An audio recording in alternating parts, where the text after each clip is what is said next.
আসসালামু আলাইকুম। দেখেন, এটা হচ্ছে মসজিদুল কুবা।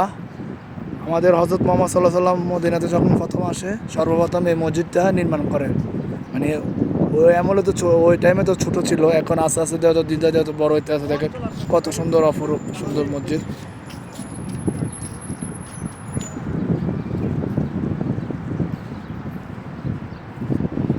দেখেন এখানে হাজিরা সবাই এখানে আসে 2 রাকাত নফল নামাজের জন্য। এখানে 2 রাকাত নফল নামাজের সব আল্লাহ আমাদের হজরত মোহাম্মদ সাল্লাহ সাল্লাম বলছেন, 2 রাকাত নফল নামাজ যে পড়বে নিয়ত করে, একটা নফল উমরা হজে সব তার আমল নামায় জমা হবে।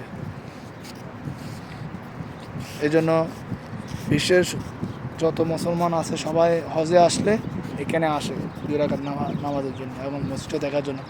কত সুন্দর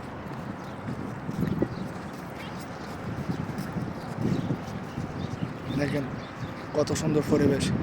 ওদিকেও খেজুর বাগান, ওই সাইডেও সব খেজুর বাগান, বুঝছেন?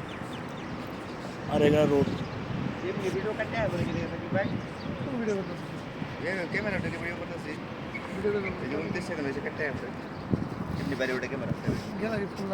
দেখেন নদীটা কত সুন্দর। ওটা কি? হ্যাঁ, ওটা কি? সবাই পানি থর জায়গা? পানি থর জায়গা। কেন উঠে শহর দেখে হ্যাঁ, উঠে দেখুন পানি দিচ্ছে।